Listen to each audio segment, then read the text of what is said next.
Você já ouviu as histórias daqueles que atravessaram a dor, a traição e a morte, mas renasceram como guardiões implacáveis do mundo espiritual?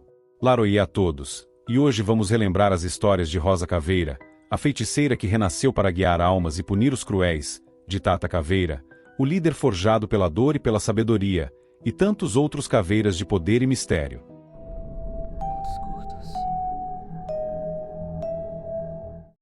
Na vasta e misteriosa região da Mongólia, em meio a planícies cortadas pelo vento e céus infinitos, nasceu Rosa Caveira, uma entre 7 filhas de um humilde, porém enigmático, casal de agricultores. Desde cedo, sua família foi vista com respeito e certa reverência pelos aldeões, pois seus pais não eram meros cultivadores da terra, mas guardiões de um conhecimento ancestral que poucos ousavam compreender. Eram feiticeiros do bem, detentores de segredos transmitidos por gerações, responsáveis pela proteção de um sagrado cemitério escondido entre colinas cobertas por uma névoa perene. Ali, entre lápides esculpidas à mão e símbolos gravados em pedra, repousavam os espíritos de seus antepassados, embalados pelo perfume inebriante de um jardim de rosas vermelhas. Essas flores, de um tom escarlate intenso, não eram apenas ornamentais. Acreditava-se que suas pétalas guardavam a essência dos mortos e que, ao desabrocharem, sussurravam os segredos daqueles que já partiram. O nascimento de Rosa foi envolto em misticismo e perigo, marcado por presságios e eventos que a aldeia jamais esqueceria. Durante o parto, sua mãe oscilava entre a vida e a morte, tomada por uma febre súbita e uma dor que parecia ultrapassar os limites do corpo físico. O vento uivava lá fora, e as chamas das lamparinas tremulavam como se pressentissem algo além da compreensão humana. Foi então que o espírito de sua avó materna, uma poderosa feiticeira cujo nome era sussurrado com respeito pelos mais velhos, atravessou o véu entre os mundos para intervir. Testemunhas afirmam que a figura translúcida da anciã surgiu no quarto, envolvendo a parturiente em uma luz pálida e restauradora, enquanto entoava cânticos esquecidos pelo tempo. No instante seguinte, o choro forte da recém-nascida rompeu o silêncio pesado da noite, trazendo alívio e assombro. Seu nome foi escolhido com base nessa experiência sobrenatural e única. Rosa, em homenagem à beleza hipnotizante do jardim sagrado que protegia o descanso dos ancestrais, e Caveira, como lembrança da presença invisível, mas poderosa, de sua avó, que guiaria seu destino desde o além. Desde pequena, Rosa Caveira demonstrava uma conexão inquebrantável com o plano espiritual, uma sintonia tão intensa que chegava a perturbar aqueles ao seu redor. Enquanto outras crianças temiam a escuridão e os sussurros do vento, ela se sentia confortável na penumbra, ouvindo vozes que ninguém mais conseguia escutar. Em todos os seus aniversários, ao cair da noite, sua avó surgia do além como uma silhueta etérea, envolvendo-a em uma névoa prateada e compartilhando ensinamentos ocultos.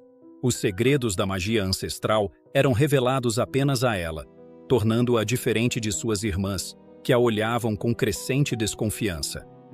A atenção especial que recebia de seus pais, combinada à constante presença do espírito da avó, gerava um profundo ressentimento em suas irmãs, que passaram a vê-la como uma ameaça. O que antes era apenas frieza, logo se transformou em hostilidade. Olhares carregados de inveja se tornaram insultos velados, que por sua vez evoluíram para provocações cruéis, e em pouco tempo, agressões. Isolada dentro de sua própria casa, Rosa compreendeu que nunca teria o afeto de sua família, e que, se quisesse sobreviver, precisaria se fortalecer. Decidida a se proteger, mergulhou nos ensinamentos da avó, estudando feitiços e rituais em segredo. Aos poucos, sua magia florescia como as rosas do jardim sagrado. Bela, mas perigosa, pronta para ferir aqueles que ousassem tocá-la com más intenções. Sua irmã mais velha, movida por uma inveja corrosiva e determinada a ser a única herdeira do vasto conhecimento místico de seus pais, entregou-se aos caminhos sombrios da magia negra. Alimentando sua ambição com rituais proibidos e pactos obscuros, ela se aprofundou em encantamentos que drenavam a vida e corrompiam a alma. Acreditava que, eliminando aqueles que a impediam de ascender, teria o controle absoluto sobre os segredos da família. Com palavras venenosas e promessas de poder, envenenou o coração de seu marido, convencendo-o a ajudá-la em seu plano nefasto. Numa noite sem luar, quando as sombras se tornaram cúmplices do crime, eles assassinaram seus próprios pais, deixando o sagrado cemitério ancestral manchado com o sangue daqueles que o protegiam.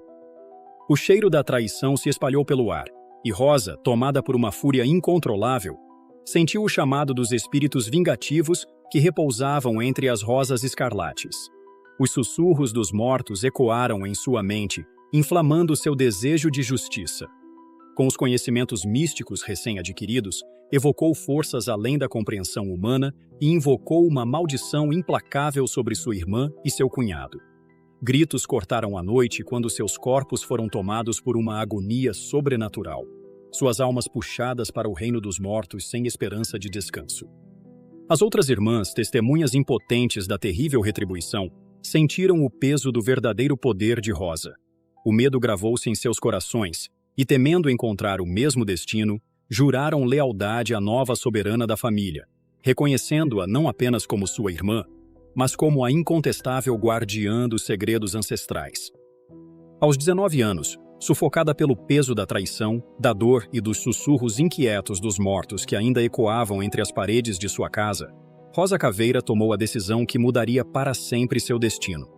O sangue derramado e os olhares temerosos de suas irmãs já não a satisfaziam. A sede de conhecimento e poder era mais forte que qualquer laço familiar que ainda restasse. Assim, sob o céu estrelado da vastidão mongol, ela partiu sem olhar para trás, guiada pelo instinto e pelos chamados do desconhecido. Sua jornada a levou por caminhos perigosos e terras inexploradas, onde espíritos errantes testaram sua coragem e desafios ocultos fortaleceram sua determinação.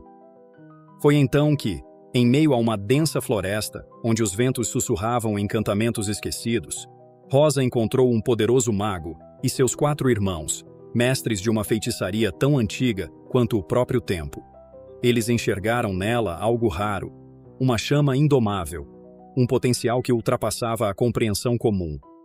Fascinados por sua aura sombria e inteligência afiada, decidiram acolhê-la como aprendiz, introduzindo-a aos mais profundos e complexos mistérios da magia.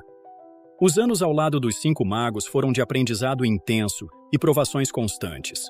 Rosa mergulhou nos segredos do universo, expandindo sua percepção e aperfeiçoando suas habilidades até se tornar uma feiticeira sem igual. Desenvolveu o dom das visões, conseguindo enxergar não apenas o presente, mas também os segredos enterrados no passado e os caminhos incertos do futuro. Sua mente tornou-se um espelho do destino, refletindo realidades ocultas e possibilidades infinitas. Já não era apenas uma jovem com sede de conhecimento, Rosa Caveira tornara-se uma entidade do próprio tempo, uma feiticeira cujo olhar atravessava os véus da existência. Foi através dessas visões que Rosa Caveira descobriu uma verdade sombria e inevitável. Suas irmãs, aquelas que um dia haviam se curvado diante de seu poder e jurado lealdade, agora tramavam sua morte. O medo que antes as mantinha submissas havia se transformado em rancor, e movidas pelo desejo de vingança, elas selaram um pacto de sangue para derrubá-la. Rosa viu tudo com clareza. Os rituais profanos realizados em segredo, os encantamentos urdidos na calada da noite, a emboscada meticulosamente planejada para ceifá-la assim que retornasse à sua terra natal. O tempo estava contra ela, mas o destino não seria seu carrasco. Determinada a impedir sua própria destruição, Rosa mergulhou em estudos intensos, vasculhando pergaminhos proibidos e absorvendo o conhecimento mais devastador que os magos poderiam oferecer. Foi então que encontrou o feitiço que selaria o destino de suas traidoras irmãs, uma magia ancestral capaz de varrer inimigos da existência como folhas levadas pelo vento da morte. Seu coração já não hesitava, sua alma já não temia. Com o poder pulsando em suas veias e o olhar frio como o aço, Rosa partiu de volta para sua terra natal, carregando consigo o peso da decisão que mudaria o curso de sua linhagem para sempre. Ao chegar, o cenário era exatamente como suas visões haviam mostrado. As sombras espreitavam entre as ruínas de seu antigo lar e suas irmãs, ocultas entre as árvores, aguardavam o momento exato para atacar. Mas Rosa não lhes deu chance. Antes que pudessem cumprir seus planos, ergueu as mãos e murmurou palavras esquecidas pelo tempo. O ar tremeu. O solo rachou sob os pés das traidoras. Gritos ecoaram pela noite quando a magia recém-adquirida de Rosa se manifestou, transformando sua vingança em um espetáculo de destruição. As irmãs foram engolidas por uma força incontrolável, reduzidas a meras lembranças no vento frio da Mongólia. Quando tudo silenciou, Rosa Caveira permaneceu de pé entre as cinzas de seu passado. Não havia mais laços de sangue que a prendessem àquele lugar. Agora, ela era livre, livre para trilhar seu caminho, não como uma vítima da traição, mas como uma feiticeira, cujo nome seria lembrado e temido por gerações. Com o sangue de sua família tingindo suas mãos e a sombra do passado pairando sobre seus ombros, Rosa Caveira olhou uma última vez para as cinzas de sua antiga vida antes de partir para sempre. Já não havia um lar para onde pudesse voltar, nem laços que a prendessem àquele solo manchado de tragédias. O mundo agora se estendia diante dela, vasto e imprevisível, e foi com essa certeza que decidiu acompanhar o mago e seus irmãos, seguindo-os em uma jornada pelas aldeias distantes, onde a magia poderia ser usada não para destruir, mas para curar e transformar. A cada vila que visitavam, Rosa se deparava com a dura realidade dos oprimidos. Camponeses esmagados por impostos abusivos, mulheres perseguidas sob falsas acusações de bruxaria, crianças roubadas para servirem como escravas de senhores feudais sem piedade. Seu coração, antes endurecido pela dor e pela vingança, encontrou um novo propósito na luta pela justiça. Munida de seus conhecimentos místicos e da sabedoria adquirida ao lado dos magos, ela passou a usar seus dons para proteger os indefesos e desafiar aqueles que abusavam do poder. Rapidamente, sua reputação se espalhou como o vento cortante das estepes. Para o povo, Rosa Caveira era uma protetora, uma entidade mística que surgia da escuridão para punir os cruéis e restaurar a ordem. Os oprimidos a viam como uma esperança, um nome sussurrado com reverência entre aqueles que ansiavam por libertação. Para os tiranos e senhores de terras, porém, ela se tornou um pesadelo, um aviso sombrio de que nenhum ato de maldade ficaria impune. Mesmo entre os mais experientes feiticeiros, seu nome começou a ser respeitado, pois sua ascensão era incomparável. Uma feiticeira que carregava a morte no nome, mas a justiça no coração. Seu caminho não seria fácil. Rosa sabia que a magia não apenas curava e protegia, mas também despertava medo e ira nos que desejavam manter o controle sobre os fracos. Ela enfrentaria desafios maiores do que qualquer batalha do passado, pois o mundo era vasto e repleto de forças que não toleravam aqueles que ousavam desafiar seu domínio. Ainda assim, Rosa não hesitou. Seu destino estava traçado: levar a justiça aos esquecidos, derrubar impérios erguidos sobre o sofrimento e escrever sua própria lenda no tecido do tempo. O tempo, implacável e silencioso, continuou seu curso, trazendo mudanças e provações. O mago que outrora guiara Rosa Caveira e seus irmãos de jornada chegou à sua 99ª primavera, o peso dos séculos refletido em seus olhos sábios. Sua partida foi um golpe doloroso, um vazio que nem mesmo a magia poderia preencher. Rosa, que aprendera a dominar os segredos do universo sob sua tutela, sentiu-se pela primeira vez órfã de conhecimento, como se a própria essência da feitiçaria tivesse se despedido junto com ele. Seus irmãos também choraram sua morte, realizando rituais antigos para honrar seu espírito e garantir que sua alma encontrasse repouso além dos véus do tempo. No entanto, mesmo no luto, as sombras se moviam. Entre aqueles que Rosa considerava família, escondia-se um traidor. Um dos irmãos, consumido pela inveja e pelo temor do poder avassalador que Rosa demonstrava a cada dia, permitiu que sua alma fosse envenenada pela cobiça. Durante anos, ele testemunhara sua ascensão, seu nome ecoando em sussurros e lendas, sua magia se tornando algo que desafiava até mesmo as leis naturais. E esse crescimento despertou nele um medo irracional. Temia que Rosa se tornasse invencível, que um dia ele próprio não passasse de um obstáculo a ser descartado. Foi então que cedeu à tentação. Em segredo, vendeu a localização de Rosa Caveira a um mago negro, um dos muitos que a caçavam por vingança, inveja ou desejo de absorver sua essência mística. O traidor sabia exatamente o que estava fazendo. Sabia que, ao entregá-la, selaria um destino de dor e provação para aquela que um dia chamara de irmã. Mas o medo e a ambição já haviam se tornado correntes em sua alma, e ele escolheu seu caminho sem hesitação. Enquanto Rosa ainda se recuperava da dor da perda de seu mestre, sem imaginar a traição que se desenrolava nos bastidores, forças sombrias já se aproximavam. A tempestade se formava no horizonte, e sua maior batalha estava prestes a começar.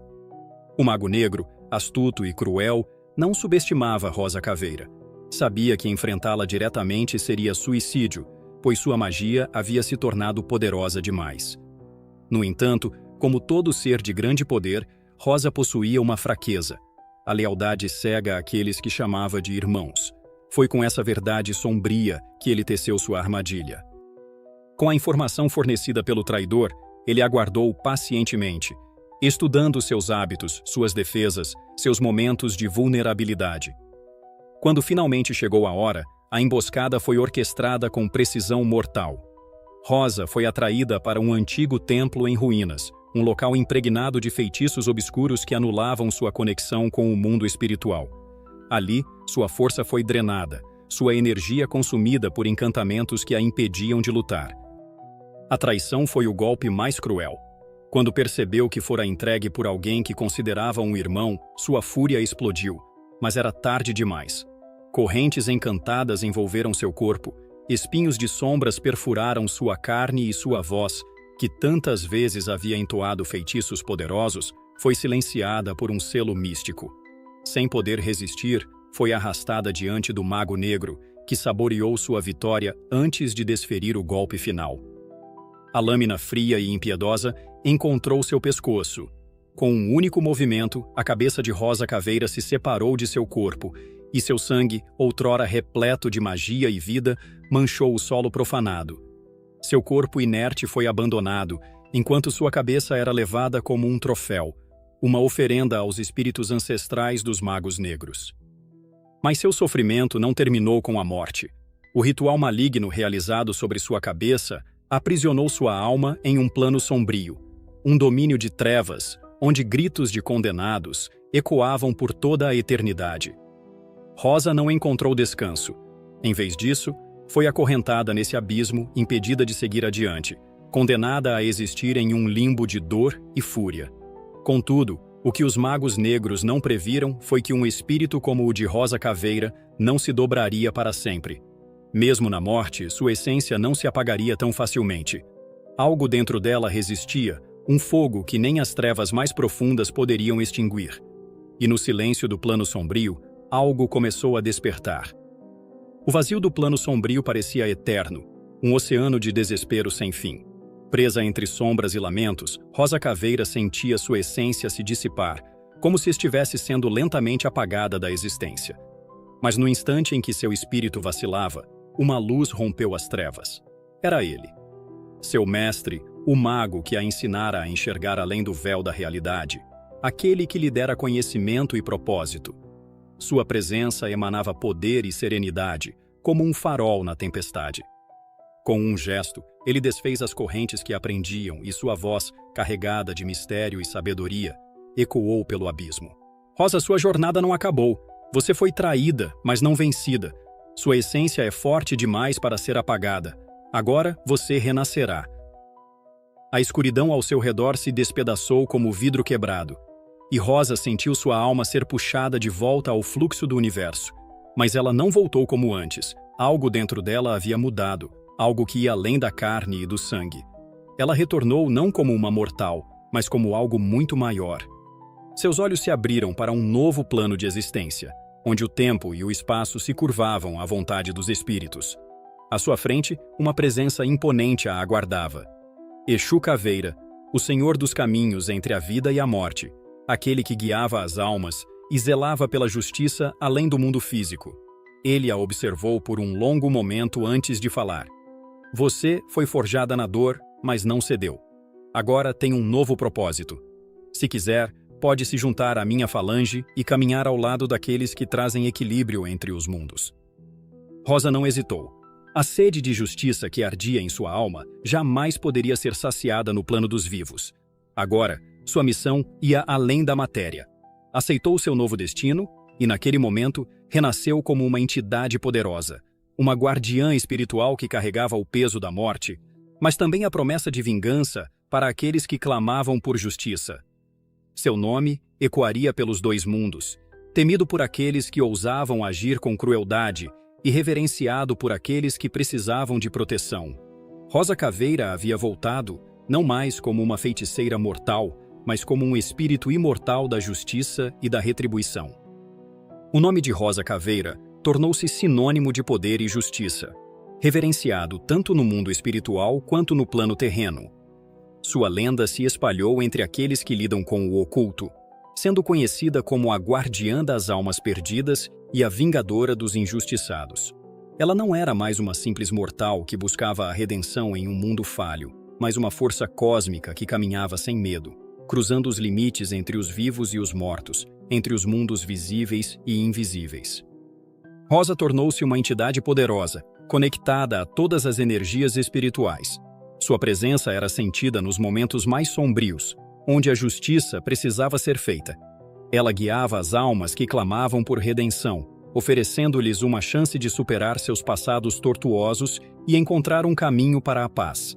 Mas, ao mesmo tempo, ela também punia os corruptos, os cruéis e os que se entregavam à maldade. Aqueles que se atreviam a desafiar a ordem espiritual e causavam sofrimento aos inocentes, logo se viam diante de sua fúria implacável. Caminhando entre os mundos, Rosa passou a ser uma presença constante na vida daqueles que se aventuravam pelos mistérios da magia, dos feitiços e dos pactos com o além. Seus aliados eram poucos, mas poderosos, seres espirituais e místicos que reconheciam sua força e autoridade. Seu nome ressoava entre os magos, bruxos e feiticeiros, e muitos temiam sua chegada. Para aqueles que mereciam sua ajuda, no entanto, ela oferecia a proteção das sombras e a segurança de saber que, ao seu lado, nenhum mal poderia prevalecer. Mas Rosa não era movida apenas pela vingança ou pela necessidade de poder. Sua missão transcendia as fronteiras do espírito. Ela sabia que, com o tempo, o ciclo da justiça seria cumprido. As almas que ela guiava e punia acabariam por retornar, algumas reencarnando em novos corpos, outras permanecendo para sempre nos reinos espirituais. E, de alguma forma, ela também seria parte desse ciclo, uma entidade que existia para garantir que o equilíbrio entre os vivos e os mortos jamais fosse rompido. Sua jornada nunca teria fim. Ela era a guardiã das almas, a força que trazia justiça e equilíbrio para todos os planos da existência, seja neste mundo ou no além.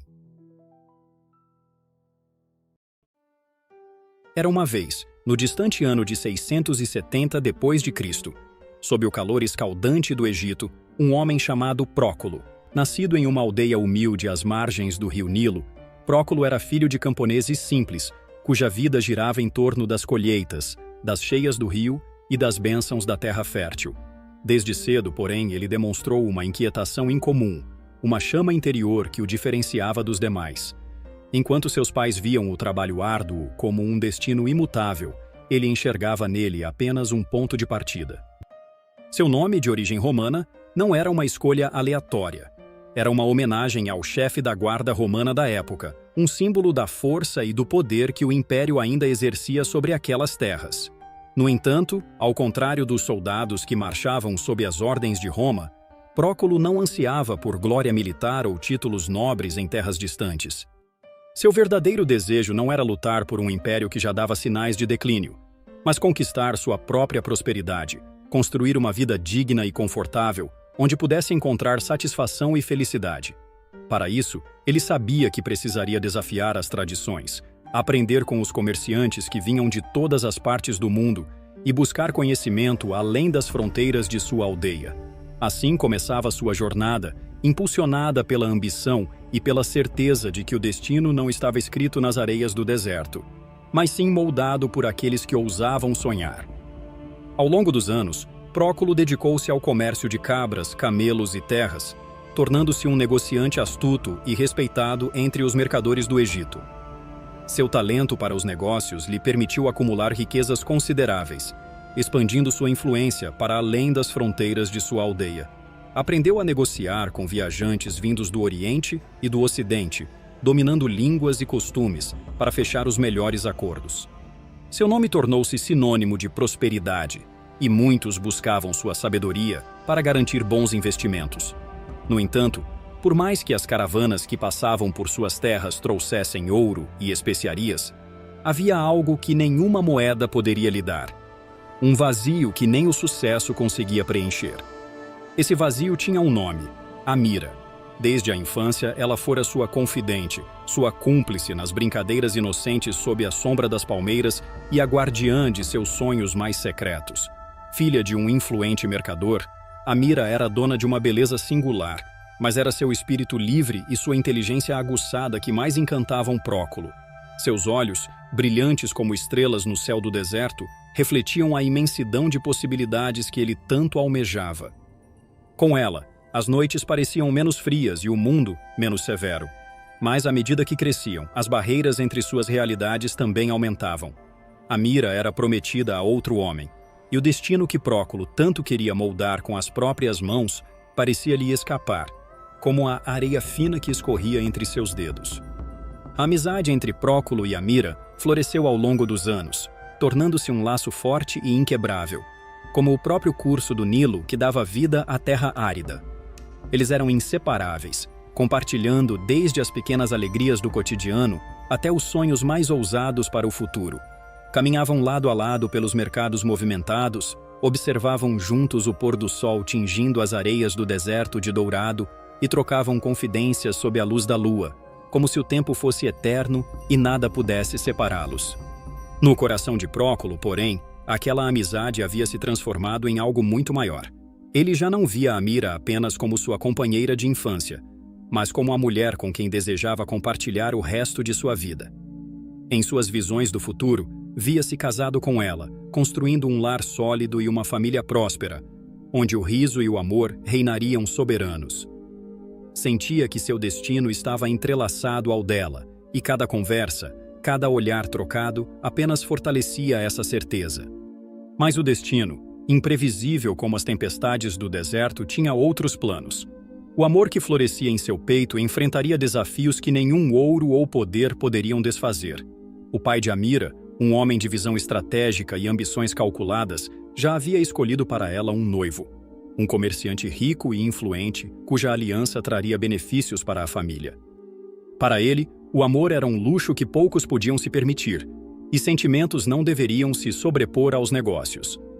Quando Próculo soube da decisão, sentiu o chão desaparecer sob seus pés. Seu coração, antes cheio de esperança, foi tomado pela sombra amarga da impotência. O que era um homem ambicioso diante da força inabalável das tradições? Como poderia lutar contra um destino que já parecia selado? Marcílio sempre fora uma sombra discreta na vida de Próculo, um espectador silencioso de sua ascensão. Enquanto o irmão mais novo construía um império de trocas e riquezas, ele se afundava em desculpas e fracassos, incapaz de aceitar que o mundo não lhe oferecia os mesmos privilégios que julgava merecer. Diferente de Próculo, que aprendera a negociar com paciência e inteligência, Marcílio apostava em atalhos e promessas vazias, sempre esperando que a sorte, em algum momento, sorrisse para ele. Mas a sorte nunca veio, e com o passar do tempo, sua frustração transformou-se em um rancor profundo e corrosivo. Cada vitória de Próculo era, para Marcílio, uma derrota pessoal. Ele via o irmão ser respeitado entre os mercadores, formar alianças valiosas e conquistar o que para ele parecia inalcançável. Mais do que a riqueza, o que mais lhe corroía era o brilho no olhar de Amira quando olhava para Próculo, uma ternura que ele jamais recebera de ninguém. O amor proibido do irmão e a impossibilidade de tê-la para si faziam seu sangue ferver em um ódio silencioso. O ressentimento moldava Marcílio como o vento molda as dunas do deserto, tornando-o uma criatura consumida pelo desejo de destruição. No fundo, ele ainda tentava manter a ilusão de que era apenas um irmão decepcionado, um homem incompreendido, mas dia após dia, essa máscara se tornava mais difícil de sustentar. Ele queria mais do que apenas ver Próculo falhar. Queria ser a mão que puxaria seu irmão para o abismo. O plano já se formava em sua mente como uma serpente sibilante. Não bastava sabotar os negócios de Próculo, ele precisava arrancar tudo que o fazia feliz. E, acima de tudo, precisava arrancar a mira de seu coração. Em uma noite escura, quando as estrelas pareciam esconder seus brilhos, Marcílio tomou uma decisão que mudaria para sempre o destino de Próculo. O vento soprava forte sobre as areias do deserto, como se a própria natureza pressentisse o mal que estava prestes a ser feito. Consumido pela inveja e pela amargura, Marcílio arquitetou seu plano com precisão, esperando o momento certo para agir sem ser notado. Quando a cidade adormeceu e o silêncio reinava pelas ruas de pedra, ele se esgueirou sorrateiramente até a casa de Amira, acompanhado de homens de confiança, mercenários pagos com as poucas moedas que lhe restavam. A jovem dormia tranquilamente, sem imaginar o destino cruel que a aguardava. Com mãos firmes, Marcílio e seus cúmplices a arrancaram do leito, tapando sua boca para impedir qualquer grito de socorro. Seus olhos, antes repletos de doçura, agora brilhavam com o terror da traição. Ela lutou, tentou resistir, mas era pequena diante da força brutal daqueles homens. Em meio às sombras da noite, foi levada para uma aldeia vizinha, onde um casamento forçado a esperava, uma união forjada não pelo amor, mas pelo desespero e pela obsessão do irmão mais velho de Próculo. Quando a notícia chegou aos ouvidos de Próculo, seu coração se partiu em 1000 pedaços. Ele sabia que Marcílio não era digno de sua confiança, que o rancor do irmão era uma sombra constante sobre sua vida, mas jamais imaginou que ele pudesse afundar em tamanha vilania. A dor em seu peito foi acompanhada de uma fúria incontrolável. Aquele não era apenas um sequestro, mas um golpe cruel contra tudo o que ele mais amava. Sem hesitar, ele jurou que não deixaria Marcílio vencer. Montado em seu cavalo, com o deserto como testemunha, partiu em busca de Amira, determinado a enfrentá-lo e a trazer de volta a mulher que era a razão de sua vida. A dor foi profunda, mas Próculo, em sua lealdade familiar, decidiu não confrontar Marcílio imediatamente. Ele sabia que um embate direto poderia resultar em um desfecho ainda pior, e por mais que o ódio pulsasse em suas veias, tentou sufocar sua fúria, buscando refúgio no trabalho e na rotina de seus negócios. Mas, a cada dia que passava, a ausência de Amira se tornava um fardo insuportável. O amor que sentia por ela não diminuía, apenas se transformava em um vazio sombrio que o acompanhava como uma sombra silenciosa. O tempo passou, mas não trouxe alívio. Embora Próculo tentasse seguir em frente, o nome de Amira era um eco constante em seus pensamentos. Ele evitava os lugares onde costumavam passear, desviava o olhar de qualquer casal apaixonado e mergulhava no trabalho com uma intensidade desesperada, como se as moedas e as terras que acumulava pudessem preencher o abismo em seu peito. Mas nada podia. Ele se perguntava, noite após noite, se Amira estaria segura, se seu olhar ainda carregava a mesma doçura ou se a tristeza já havia apagado seu brilho. Foi nesse momento de agonia que o destino, caprichoso como sempre, lhe pregou mais uma peça. Em uma manhã abafada, quando o sol mal havia surgido no horizonte, um viajante chegou à cidade trazendo notícias que fizeram seu sangue gelar. Em meio a murmúrios e relatos desencontrados, Próculo ouviu um nome que fez seu coração parar por um instante: Amira. Diziam que a jovem não aceitara seu destino passivamente e que tentara fugir, mas fora capturada novamente. Pior ainda, boatos diziam que Marcílio, tomado pela fúria e pelo medo de perdê-la, estava disposto a fazer algo impensável. Foi nesse instante que Próculo percebeu que sua hesitação havia custado caro. Ele não podia mais se esconder atrás da lealdade familiar ou da esperança de que o tempo resolveria tudo. Se não agisse agora, Amira poderia ser perdida para sempre. E desta vez, ele não permitiria que o destino ditasse seu caminho. Ele mesmo o escreveria com suas próprias mãos. A aldeia de Próculo, que até então vivia em relativa paz, foi atacada por um inimigo implacável. O céu, antes límpido, se encheu de fumaça e cinzas quando os invasores avançaram como uma tempestade devastadora. A aldeia vizinha, maior em população, mas menos próspera, há muito tempo invejava as riquezas e terras férteis de Próculo. O ressentimento cresceu silenciosamente até explodir em um ataque brutal e inesperado. O estrondo das primeiras investidas ecoou pela noite como um trovão. Os guerreiros inimigos vieram armados com espadas, lanças e tochas flamejantes, quebrando portas, incendiando casas e ceifando vidas sem piedade. O caos tomou conta das ruas de pedra, onde antes havia risos e comércio. Agora só restavam gritos e sangue. Homens e mulheres tentavam fugir. Crianças eram arrancadas dos braços de suas mães e o cheiro de destruição impregnava o ar. Próculo, tomado pela fúria e pelo desespero, pegou sua espada e lutou como nunca antes. Cada golpe que desferia era uma tentativa de proteger os que ainda restavam, mas a batalha já estava perdida antes mesmo de começar. Seus inimigos eram numerosos, organizados e movidos pelo desejo insaciável de conquista. Ele viu amigos tombarem diante de seus olhos, parentes sendo massacrados sem piedade, e, por mais que tentasse, não conseguiu impedir a tragédia.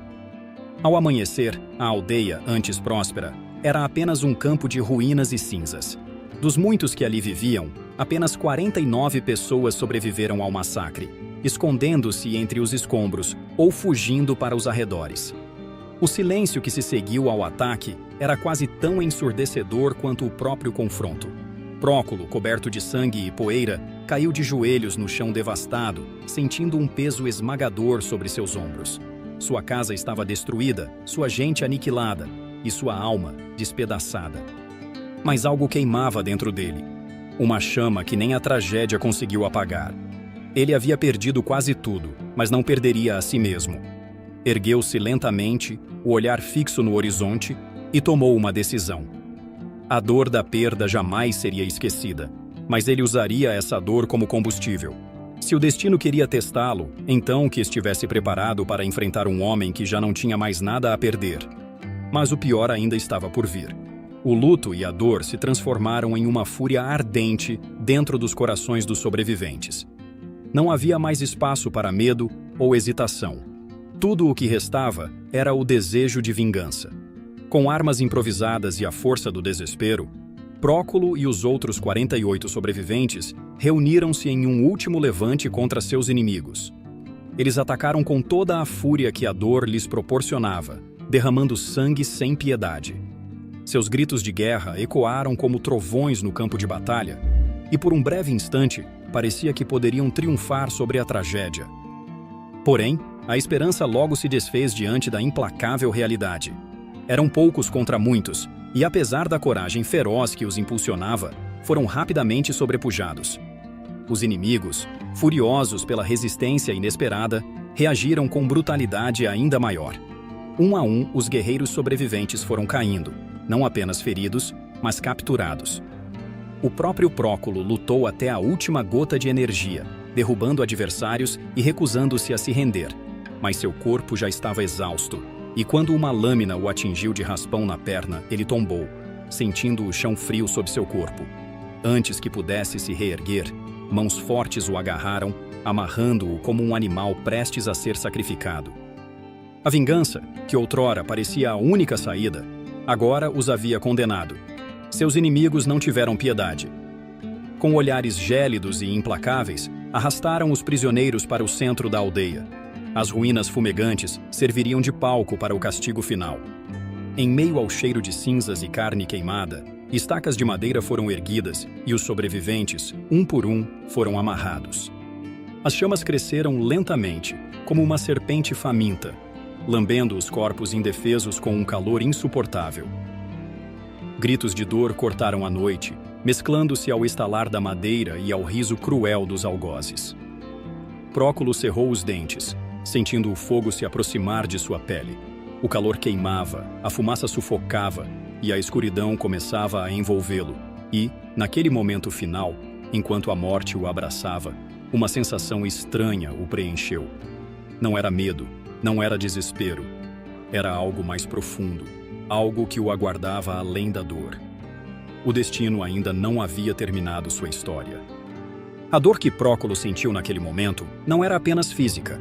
As chamas que subiam ao seu redor consumiam sua pele, mas não podiam queimar tanto quanto o fogo da angústia que ardia dentro dele. Seu corpo gritava de agonia, mas sua alma gritava ainda mais alto. Não era apenas a morte que se aproximava, era a cruel certeza de que havia falhado.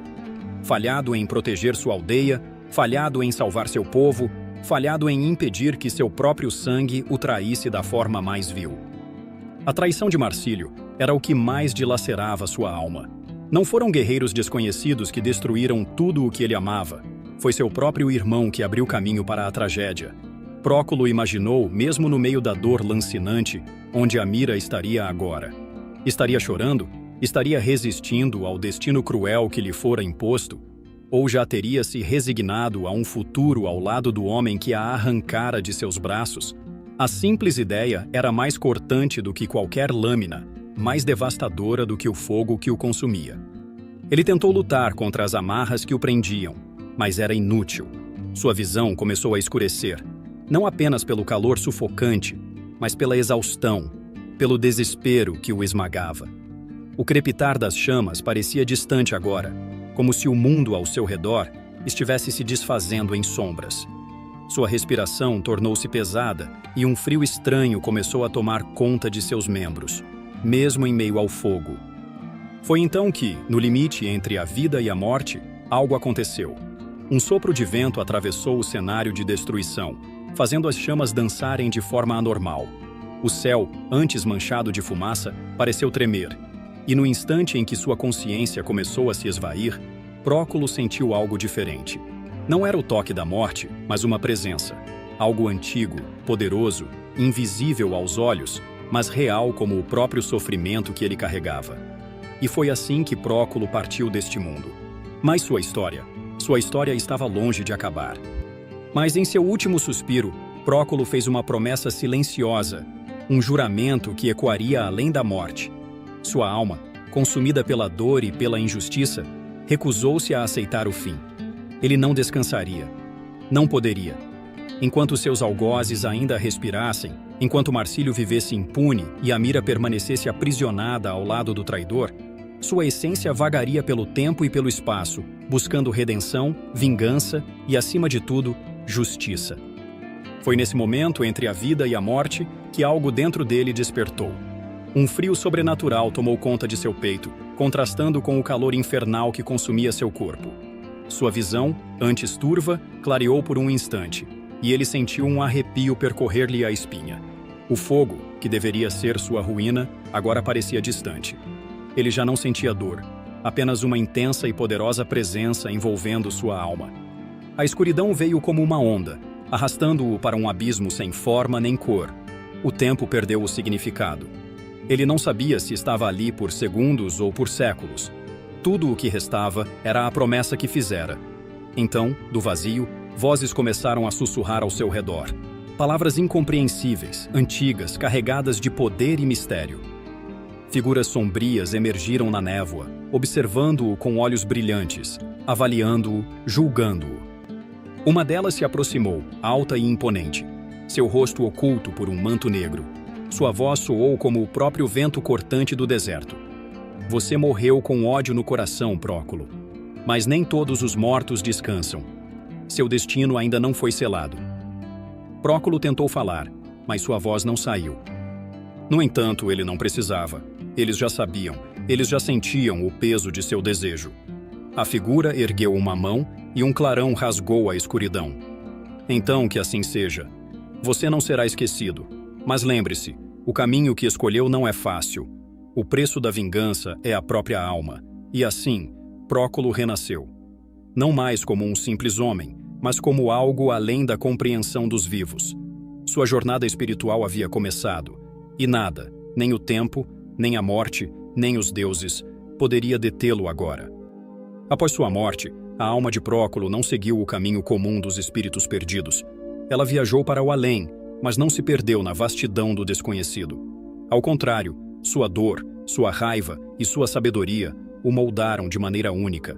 Sua experiência de traição, sofrimento e a perda irreparável de tudo o que amava se tornou um catalisador para sua transformação.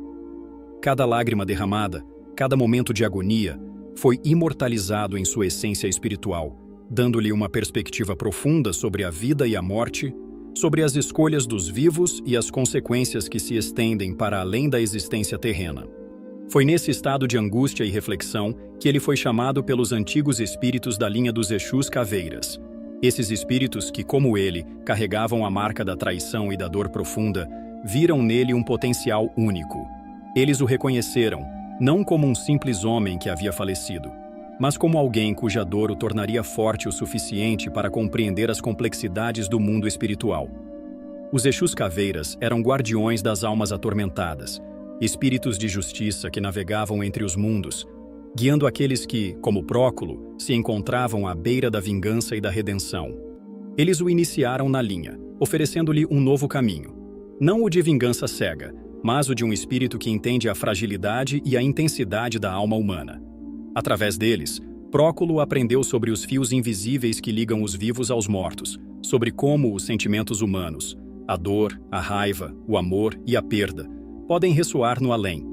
Ele percebeu que não havia mais espaço para ódio, pois o ódio, ao contrário do que acreditava, não trazia libertação, mas apenas uma prisão eterna. O verdadeiro poder estava na aceitação da dor, na compreensão da injustiça e, acima de tudo, na busca por um equilíbrio entre a justiça e o perdão. Os Exus Caveiras, com sua sabedoria ancestral, ensinaram a Próculo como navegar pelos caminhos entre a vida e a morte. Ele aprendeu a se comunicar com aqueles que já partiram, a ouvir as vozes das almas perdidas e a entender seus próprios desejos e arrependimentos. Sua alma, marcada pelo sofrimento, agora tinha uma nova missão: ajudar aqueles que, como ele, se perdiam no abismo da dor, da traição e da vingança. No entanto, apesar dos ensinamentos recebidos, a presença de Marcílio ainda o atormentava. A traição de seu irmão ainda queimava em sua alma, e a promessa feita a si mesmo de buscar justiça ainda estava viva, mais forte do que nunca. Mas agora, ele sabia que sua jornada não seria simples. Ele estava pronto para enfrentar as sombras de seu próprio passado, aprender a controlar seu desejo de vingança e, talvez, encontrar uma maneira de resgatar a alma de Marcílio. A dor de sua morte, agora moldada pelo conhecimento espiritual, lhe conferia uma nova perspectiva. A justiça não poderia ser feita com raiva, mas sim com sabedoria. Assim, Próculo iniciou sua nova jornada como um Exu Caveira, não apenas em busca de vingança, mas em busca de redenção, para si mesmo, para os outros e, quem sabe, até mesmo para o irmão que um dia o traiu. Ele era agora uma alma em transformação, carregando consigo a dor, mas também a possibilidade de um novo começo. Próculo, agora conhecido como Tata Caveira, se transformou em uma figura imponente e respeitada entre os Exus.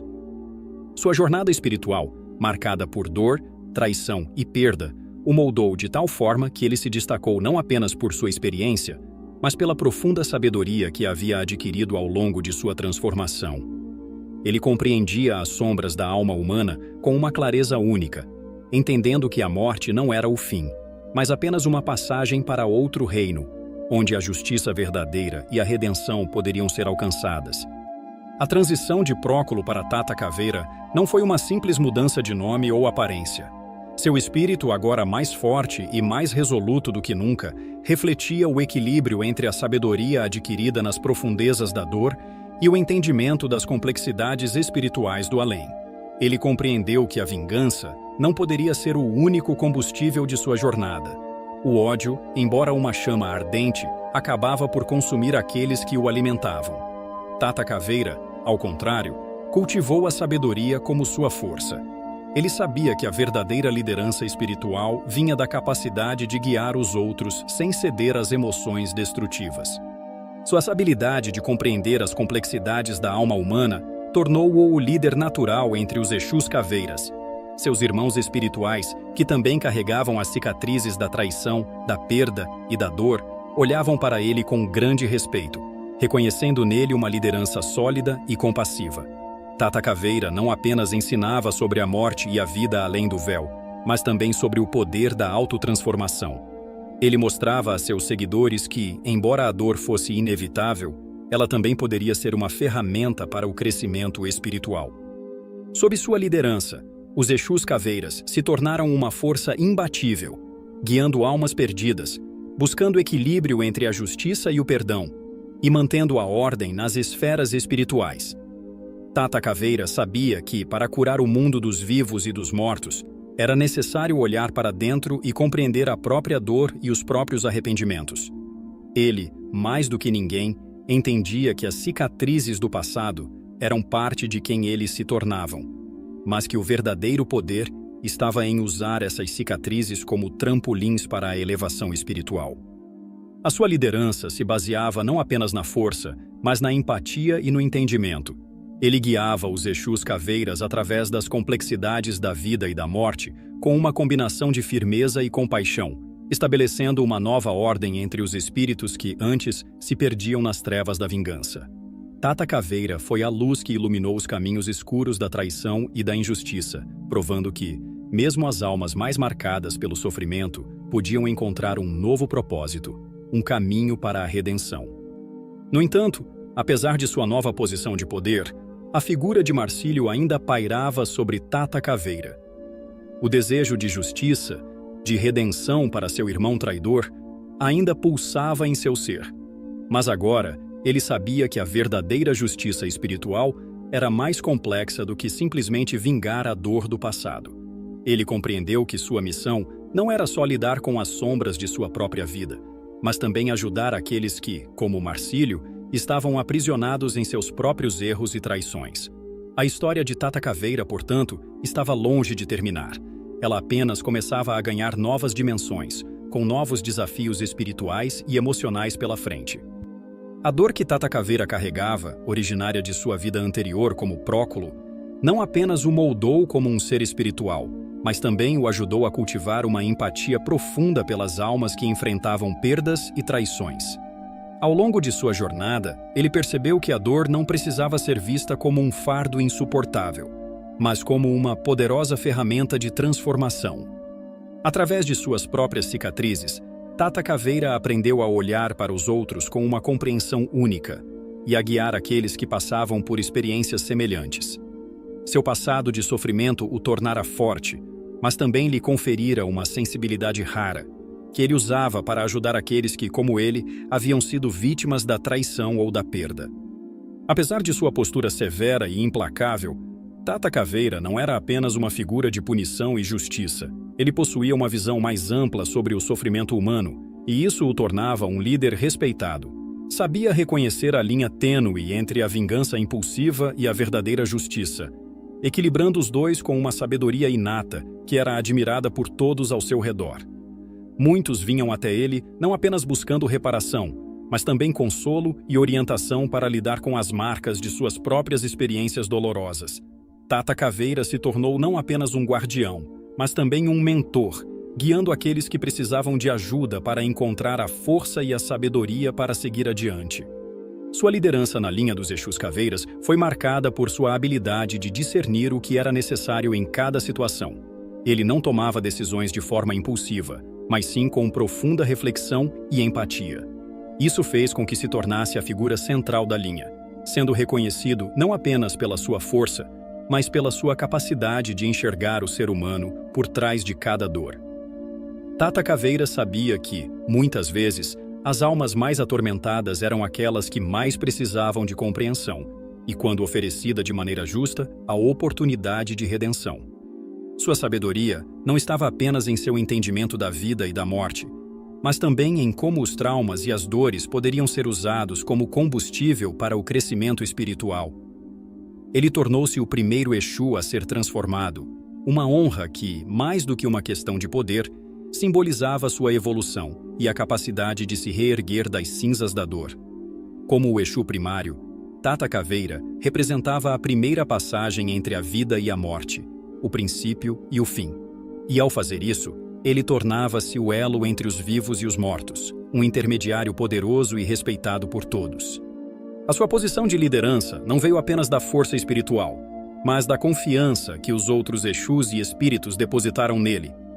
Ele se tornou a encarnação da sabedoria, da justiça equilibrada e da redenção, mostrando que, por mais sombrias que fossem as feridas da alma, sempre havia uma oportunidade para a cura e para o renascimento.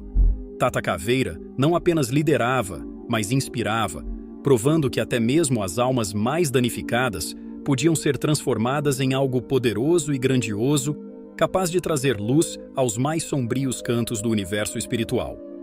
Com o tempo, a linha dos Exus Caveiras passou a ser reconhecida como uma força de equilíbrio, não apenas de punição.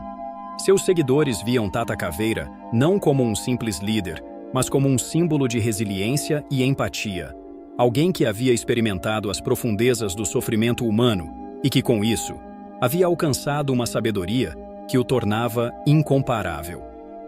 Assim, Tata Caveira consolidou seu lugar como o líder supremo da linha dos Exus Caveiras, não apenas por sua força, mas pela sua capacidade de oferecer justiça com sabedoria e compaixão, guiando as almas perdidas a encontrar um caminho de redenção e cura.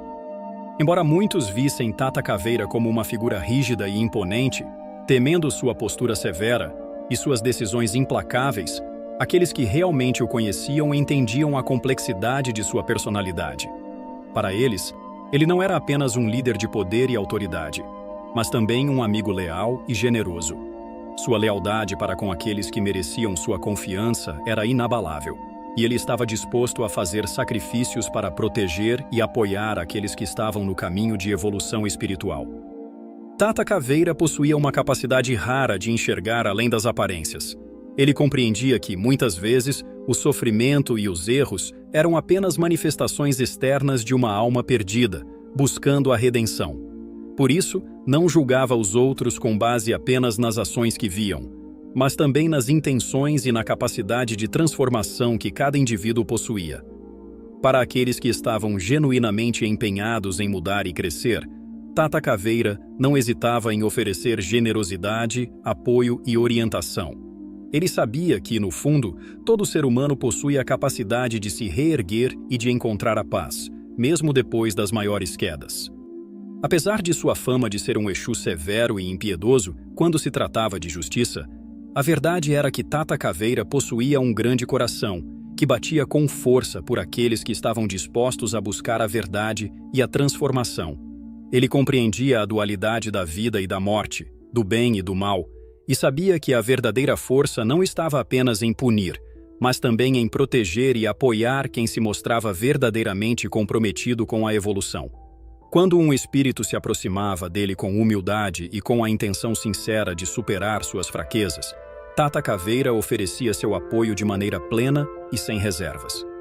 Sua proteção não se limitava apenas a evitar injustiças, mas também a garantir que os espíritos que buscavam crescimento tivessem as condições necessárias para seguir em frente. Ele sabia que, por trás de cada erro cometido, havia uma história, uma razão e um processo de aprendizado. Por isso, quando um espírito se entregava à busca por transformação espiritual, Tata Caveira fazia o possível para guiá-lo, protegendo-o de obstáculos e oferecendo as ferramentas necessárias para que o caminho da evolução fosse percorrido com coragem e sabedoria. Ele se tornava, assim, uma figura central na vida de muitos que estavam em busca de redenção, equilibrando a força com a compaixão. Sua generosidade não era visível para todos, mas era sentida por aqueles que realmente precisavam de sua ajuda. Ao mesmo tempo, ele nunca abdicava de sua responsabilidade de impor a justiça quando necessário. Ele sabia que a verdadeira transformação vinha de aprender a equilibrar a dor e o perdão, a severidade e a compaixão. E ao fazer isso, Tata Caveira se tornava não apenas um líder, mas um mentor espiritual, alguém em quem se podia confiar para guiar os que buscavam a verdadeira evolução.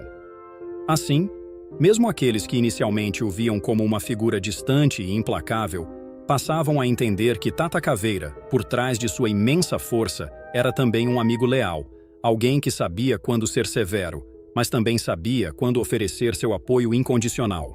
Ele era verdadeiramente um guardião das almas, uma figura de proteção e justiça, mas também de misericórdia e evolução. A história de Tata Caveira vai além de um simples relato de vingança e justiça. Ela é, na verdade, uma poderosa lição de superação, de como a dor e a perda podem se tornar os alicerces da transformação espiritual. Sua jornada, que começou como a de um humilde comerciante, é uma prova do poder que reside dentro de cada ser humano, um poder que se revela quando somos forçados a confrontar as adversidades da vida. De um simples homem de negócios, Próculo se tornou um Exu de grande sabedoria e influência, e sua história reflete a capacidade de mudar radicalmente diante da dor, mostrando que até mesmo nas circunstâncias mais sombrias existe uma possibilidade de renascimento. A dor que Tata Caveira carregou ao longo de sua vida não o consumiu. Pelo contrário, ela o moldou, dando-lhe uma profundidade e uma perspectiva únicas sobre o sofrimento humano. Ele compreendeu que a dor não é um fardo a ser evitado, mas uma ferramenta de transformação que, quando enfrentada com coragem, pode nos levar a um nível de compreensão espiritual muito mais elevado. Essa sabedoria foi o que o permitiu não apenas sobreviver aos desafios, mas usá-los como trampolins para a evolução, não apenas pessoal, mas também para todos aqueles que cruzaram seu caminho. Tata Caveira tornou-se, assim, não apenas uma figura de justiça, mas um verdadeiro mentor para aqueles que estavam perdidos, aqueles que haviam caído nas sombras da dor e da traição. Ele ensinava que, para alcançar a verdadeira paz e força, era necessário enfrentar as adversidades com uma alma destemida, mas também com um coração compassivo. Ele acreditava que a superação não era apenas uma questão de força física ou de imposição, mas de entender os próprios limites, de perdoar a si mesmo e aos outros, e de saber que a verdadeira transformação só ocorre quando se abraça a dor e se transforma em algo maior. Através de sua jornada, Tata Caveira não apenas se transformou em uma figura poderosa e respeitada, mas também se tornou um exemplo vivo de como as dificuldades podem ser superadas e como a dor pode se transformar em sabedoria. Ele ensinou a todos ao seu redor que o caminho da verdadeira força espiritual é feito não apenas de vitórias, mas de derrotas superadas com dignidade e sabedoria. Sua história permanece como um legado de que, ao enfrentar nossos maiores medos e sofrimentos, podemos alcançar um entendimento mais profundo da vida e da espiritualidade, e que o verdadeiro poder vem da capacidade de amar, perdoar e, acima de tudo, evoluir. A jornada de Tata Caveira não termina com sua transformação espiritual. Ela se estende além da morte, através das gerações, como um legado eterno. Sua missão como líder dos Exus Caveiras se prolonga, guiando aqueles que se encontram nas sombras da dúvida, da dor e da traição. Ele é uma presença constante para aqueles que buscam equilíbrio entre a justiça e a compaixão, aqueles que desejam não apenas vingança, mas evolução. Sua sabedoria transcende os limites da vida e da morte, tornando-se um farol para os que se perdem no caminho da espiritualidade. Tata Caveira, com seu olhar firme e seu coração compassivo, continua a ser a figura central para os espíritos que seguem a linha dos Exus Caveiras. Ele não é apenas um mestre, ele é um guardião, sempre pronto a oferecer sua orientação aos que ousam enfrentar as tempestades da vida com coragem e fé. Mesmo para aqueles que o conhecem apenas através das histórias e lendas, sua presença é sentida em momentos de grande provação e dor. Sua força, agora imortal, está enraizada na compreensão profunda da alma humana e no poder da transformação, seja no plano físico ou espiritual. A história de Tata Caveira, a partir de sua vida como Próculo, permanece como um símbolo eterno de superação e sabedoria. Ele é lembrado por aqueles que entendem que a verdadeira justiça não está apenas no castigo, mas na evolução daqueles que erraram e buscam a reparação. Sua vida, cheia de traumas e desafios, serve como um lembrete poderoso de que, não importa o quão profunda seja a dor ou a perda, sempre há uma oportunidade para o renascimento e a renovação espiritual. Sua jornada, marcada por lutas internas e externas, continua a inspirar todos aqueles que se veem diante de situações difíceis e injustiças. Ao seguir os passos de Tata Caveira, seus discípulos e seguidores aprendem que, para alcançar a verdadeira liberdade espiritual, é necessário ser implacável com a justiça, mas também reconhecer a importância do perdão, da evolução e da sabedoria. A lição de Tata Caveira não é apenas uma história de vingança, mas um conto de transformação profunda, onde a dor é transformada em poder e a sabedoria nasce da adversidade. E assim, sua história ecoa através dos séculos, perpetuando-se no coração daqueles que buscam não apenas justiça, mas a verdadeira compreensão do que significa ser humano e espiritual. Tata Caveira permanece uma figura eterna, guiando todos os que, assim como ele, desejam transcender as limitações da vida e alcançar a verdadeira paz interior. João nasceu em uma vila modesta, cercada por vastos campos verdejantes e montanhas imponentes que pareciam tocar o céu.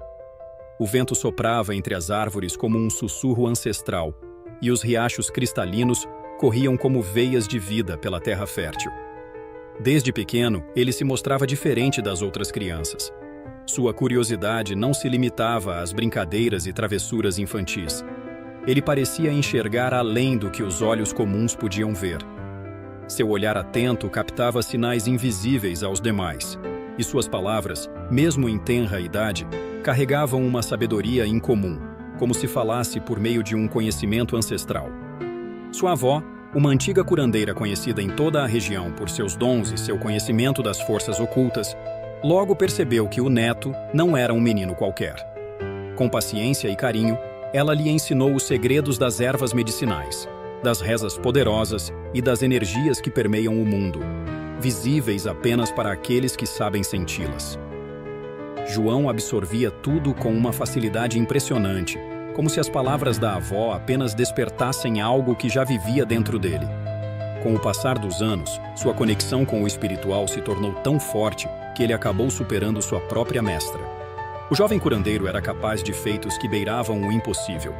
Curava os doentes apenas com a imposição de suas mãos, acalmava os aflitos com poucas palavras e, em certas ocasiões, previa eventos antes que acontecessem, como se o tempo lhe revelasse segredos em sussurros enigmáticos.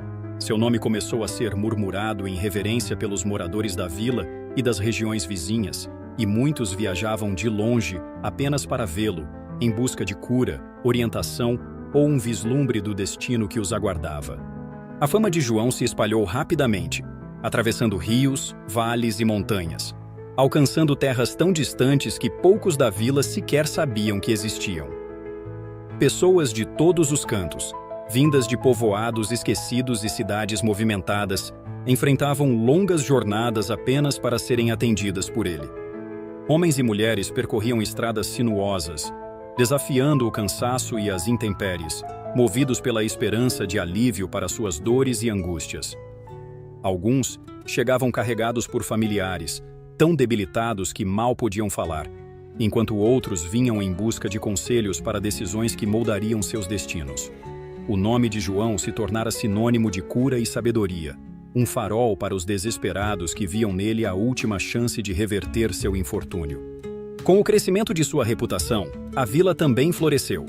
Antes esquecida e humilde, transformou-se em um ponto de encontro para viajantes, comerciantes e estudiosos das artes espirituais.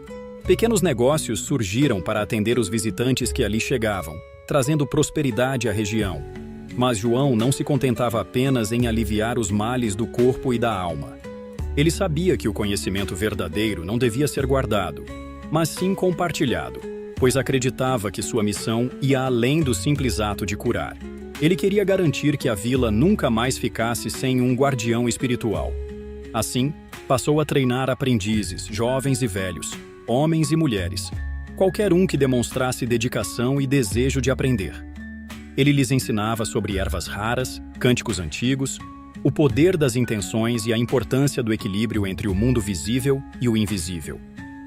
Cada novo curandeiro formado por João representava um futuro onde sua sabedoria jamais seria esquecida, perpetuando sua missão para as gerações vindouras.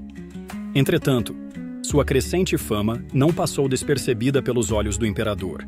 Os relatos sobre um homem que curava os doentes com um simples toque, que aconselhava os aflitos com uma sabedoria ancestral e previa acontecimentos antes mesmo que ocorressem, despertaram a curiosidade do soberano. O império estava repleto de intrigas, disputas e enfermidades misteriosas, que nem os mais renomados médicos da corte conseguiam compreender. Assim, em um gesto que misturava interesse e desconfiança, o imperador enviou mensageiros para convocar João ao palácio. A ordem era clara: ele deveria comparecer sem demora. João aceitou o chamado sem hesitar. Para ele, aquilo não era uma imposição, mas sim uma oportunidade de ampliar ainda mais sua missão. Se no palácio havia pessoas em sofrimento, então ali também era seu lugar. A viagem foi longa e exaustiva, passando por terras desconhecidas e cidades onde seu nome já era reverenciado. Quando finalmente cruzou os portões dourados do palácio, percebeu de imediato a atmosfera carregada do lugar. O ar era espesso com o cheiro de perfumes raros, mas também com o peso das conspirações sussurradas nos corredores. Nobres e conselheiros se estudavam com olhares desconfiados, e as alianças mudavam como as marés. Porém, apesar desse ambiente hostil, João não se deixou intimidar. Sua presença, marcada por uma serenidade incomum, logo se tornou indispensável. Sua voz era firme, mas suave, e suas palavras tinham o peso de quem compreendia tanto o mundo visível quanto o invisível. O imperador passou a consultá-lo para questões de Estado, e seus conselhos, sempre sensatos, começaram a influenciar as decisões mais importantes do reino. Além disso, sua capacidade de curar enfermidades que há muito afligiam a nobreza o elevou a um status quase sagrado dentro do palácio. Impressionado, o imperador lhe concedeu um título inédito: sacerdote do império. Agora, João não era apenas um curandeiro de vila, mas um guia espiritual para toda a nação. No entanto, João nunca esqueceu suas raízes. Mesmo rodeado de luxo, vivendo em corredores de mármore adornados com ouro e seda, seu coração permanecia na vila onde cresceu, entre os campos e montanhas que moldaram sua infância. Ele sabia que, enquanto no palácio o vinho era servido em taças de cristal e os banquetes eram fartos, seu povo passava fome. As mesmas terras que antes floresciam sob sua influência, agora estavam castigadas pela miséria. As doenças se alastravam sem ninguém para detê-las, pois os curandeiros que ele havia treinado não possuíam os recursos necessários para salvar os enfermos. Diante dessa injustiça, João tentou recorrer ao imperador. Em longas audiências, expôs a realidade cruel que assolava o povo. Argumentou que um governante sábio deveria cuidar de todos, não apenas dos nobres e guerreiros que habitavam o palácio.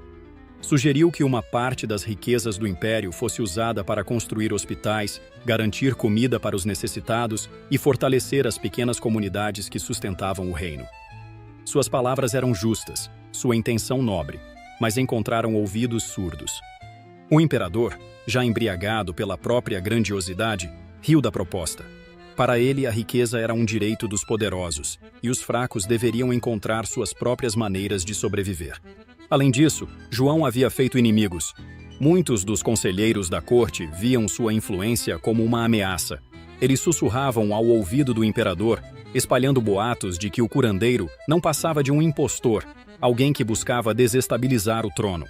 Envenenado pela ganância e pela desconfiança, o imperador recusou todas as sugestões de João, tratando-o com desdém e impaciência. Foi então que João percebeu que palavras não bastariam. A revolta cresceu dentro dele, ardendo como um fogo incontrolável. Ele não podia assistir à decadência de sua terra sem agir. Se o imperador não ajudaria, ele mesmo o faria. Mas para isso, teria que desafiar a própria coroa. E João, o curandeiro, o sacerdote, estava pronto para se tornar algo muito maior. João começou de forma sutil. Pequenos sacos de grãos, algumas moedas de ouro, ervas medicinais e pedaços de tecido desapareciam discretamente dos armazéns do palácio e, como por milagre, surgiam na vila. Seus aprendizes, ainda fiéis a ele, ajudavam a distribuir os mantimentos, garantindo que os mais necessitados recebessem ajuda sem chamar atenção. No início, seus atos passaram despercebidos. O tesouro imperial era vasto, e os armazéns estavam sempre abarrotados de riquezas vindas dos tributos coletados em todo o império. Mas João não era um ladrão comum. Ele não tomava para si, não enriquecia com os desvios. Sua causa era nobre, mas, inevitavelmente, chamou atenção. Os cofres começaram a apresentar discrepâncias. Os estoques do palácio já não duravam tanto quanto antes. Alguns servos murmuravam sobre suprimentos desaparecendo, e logo os olhos atentos dos burocratas da corte começaram a investigar. Quando finalmente desvendaram a verdade, a notícia correu até o trono como uma tempestade. O imperador ficou furioso. Sentiu-se traído pelo homem a quem confiara uma posição de prestígio, aquele que havia acolhido como conselheiro e curandeiro pessoal. Para ele, João não era mais um sábio ou um benfeitor, mas um traidor. Os conselheiros e nobres da corte, que há muito invejavam sua influência, aproveitaram a ocasião. sussurraram palavras venenosas, inflamando ainda mais a ira do soberano. Como poderia alguém que realizava curas milagrosas não ser um servo das trevas? Como poderia um simples camponês prever o futuro sem a ajuda de forças obscuras? A igreja, que sempre vira João como uma ameaça à sua autoridade espiritual, uniu-se ao coro de acusações. O clero o declarou um herege, um feiticeiro que usava artes proibidas para enganar o povo e corromper o coração do imperador. Logo, os murmúrios de traição cresceram em um clamor de justiça. João foi acusado de bruxaria, heresia e conspiração contra a coroa. E no império, essas acusações tinham apenas um destino: o julgamento público e a promessa de um castigo exemplar. João foi capturado no meio da noite, arrastado para fora de seus aposentos por soldados armados que não ousaram olhar em seus olhos. Algemado e amordaçado, foi levado às masmorras do palácio, onde as sombras escondiam os gritos dos que ali eram esquecidos. Nos dias que se seguiram, foi submetido a interrogatórios brutais. Queriam que confessasse seus crimes, que admitisse sua aliança com as forças sombrias. Mas João permaneceu em silêncio. Sua resistência era um desafio àqueles que tentavam dobrá-lo. A cada tortura, a cada golpe, ele não gritava. Seus algozes, frustrados, diziam que isso era prova de sua ligação com o oculto, que nenhum homem comum suportaria tamanha dor sem se quebrar. Mas João sabia que sua força vinha de algo muito maior do que eles podiam compreender. O sofrimento que lhe impunham não o fazia recuar, pois ele entendia que seu destino estava além das paredes escuras daquela prisão. Quando seu julgamento foi finalmente anunciado, a corte inteira já havia decidido seu destino. Os nobres, o clero e o imperador estavam unidos contra ele. No tribunal, os mesmos que antes o reverenciavam, agora o acusavam. Relatos de suas curas foram distorcidos, suas previsões eram agora vistas como bruxaria, e seus atos de bondade transformados em provas de um pacto demoníaco. O povo, que tanto o amava, estava ali, mas não podia fazer nada. O medo o silenciava. A sentença foi proferida sem hesitação: morte na fogueira. Queimariam seu corpo para que não restasse rastro de sua existência, para que sua lenda fosse apagada das memórias do império. Mas João não demonstrou arrependimento. Ele não suplicou, não chorou. Caminhou ao encontro de seu destino com a mesma serenidade que sempre carregou. Porque, no fundo, ele sabia, sua história não terminaria ali. No momento em que as chamas subiram, lambendo seu corpo, João não gritou. Não sentiu sua carne queimar, nem o calor que deveria consumir seus ossos. Em vez disso, um frio profundo tomou conta do ambiente e o tempo pareceu parar. O céu, antes límpido, escureceu com nuvens pesadas e um vento cortante soprou pelo patíbulo, fazendo a multidão estremecer. Foi então que ele o viu. Diante das labaredas que deveriam consumir sua existência, uma figura imponente emergiu da sombra entre os mundos. Exu Caveira, o guardião das almas, senhor dos caminhos entre a vida e a morte, estava ali, observando-o com olhos que brilhavam como brasas no escuro. Seu manto negro esvoaçava sem vento, e sua presença impunha um silêncio absoluto. O povo não via, os carrascos não percebiam, mas João sabia que algo grandioso estava acontecendo. A voz de Exu Caveira ecoou dentro de sua mente, profunda e carregada de mistérios. João, teu sofrimento não foi em vão. O mundo dos vivos te traiu, mas os caminhos espirituais reconhecem tua justiça. Tens diante de ti uma escolha: perecer como um homem ou renascer como algo maior. João compreendeu o significado daquelas palavras. Poderia seguir para o outro lado, aceitar seu destino e se perder entre as almas esquecidas, ou aceitar o chamado e continuar sua missão de uma nova forma. Seu coração, mesmo depois de tudo, ainda ansiava por ajudar. Ainda queria proteger os injustiçados, guiar os aflitos, oferecer conforto àqueles que, como ele, foram abandonados pelo mundo dos homens. Aceito, João respondeu, sua voz serena, repleta de determinação. E com essa decisão, a realidade ao seu redor se desfez. As chamas que deveriam consumi-lo tornaram-se uma brisa fria, e sua alma foi envolvida pela escuridão. Ele não estava morrendo, estava renascendo.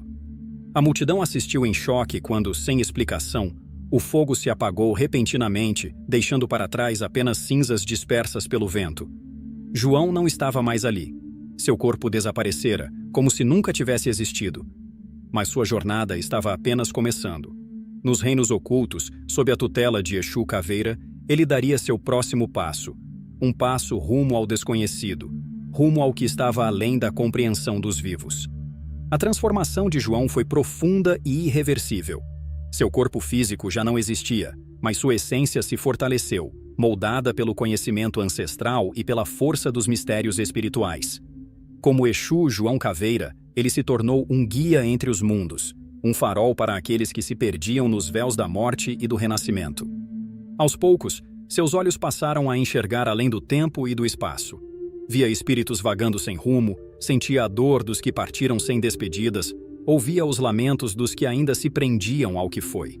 Com a sabedoria adquirida, passou a ajudá-los, mostrando-lhes os caminhos que deveriam seguir, acalmando suas almas atormentadas e os conduzindo para suas verdadeiras moradas. Com o tempo, tornou-se um líder entre os seus. Exu Caveira confiou-lhe a responsabilidade de comandar uma falange dedicada à cura espiritual, trabalhando em hospitais do além, onde os enfermos da alma recebiam tratamento para suas feridas invisíveis. Espíritos atormentados que carregavam mágoas e dores de vidas passadas eram levados a ele para serem tratados. Muitos chegavam revoltados, recusando-se a aceitar sua nova condição, mas João, com sua paciência inabalável e sua compaixão infinita, os guiava com firmeza e compreensão. Mas sua missão não se limitava ao mundo dos desencarnados.